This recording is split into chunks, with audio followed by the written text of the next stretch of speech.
केंद्रीय उत्पाद शुल्क अधिनियम यानी तंबाकू और तंबाकू उत्पादों की दरें केंद्रीय उत्पाद शुल्क अधिनियम की चौथी अनुसूची की धारा 4 में है।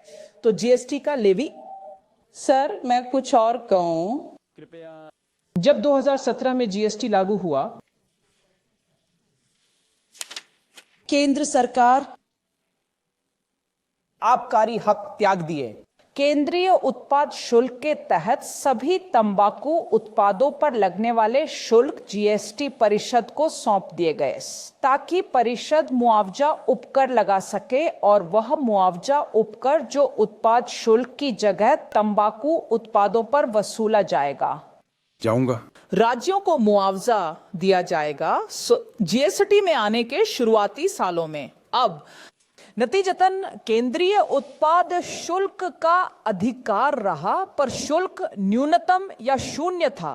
अब क्षतिपूर्ति उपकर का समय खत्म हो गया है। 1 जुलाई 2022 से भी हम राज्यों को क्षतिपूर्ति राशि नहीं देते। हालांकि हम 2022 के बाद से अब तक ये उपकर वसूल रहे हैं, केवल इसलिए कि जीएसटी परिषद ने चर्चा की थी। हमने लगातार पैसे उधार लिए, राज्यों को दिए मानो मुआवजा चुकाया जा रहा हो, लेकिन उधार के पैसे से। अब जीएसटी परिषद में यह तय किया गया था कि इस उधार को मूलधन और ब्याज सहित चुकाना होगा। क्षतिपूर्ति उपकर को केवल उतनी अवधि तक बढ़ाकर जितनी आरणों को चुकाने के लिए आवश्यक है।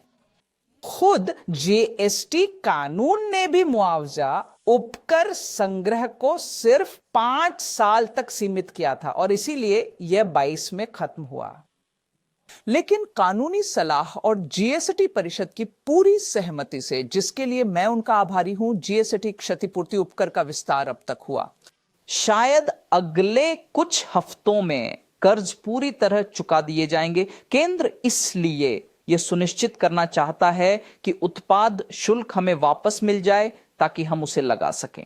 कर्तव्य सभी सांसदों के लिए एक और अहम बात यह है कि जीएसटी अधिनियम के तहत आप किसी भी वस्तु पर 40% से अधिक कर नहीं लगा सकते।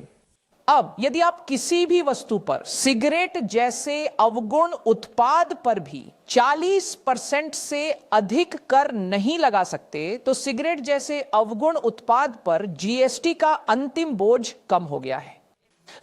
आम धारणा यह होगी, क्या सरकार या जीएसटी परिषद इस बात से अवगत है कि सिगरेट या तंबाकू जैसे अवगुण वाले सामान पर पहले से कम टैक्स लग रहा है?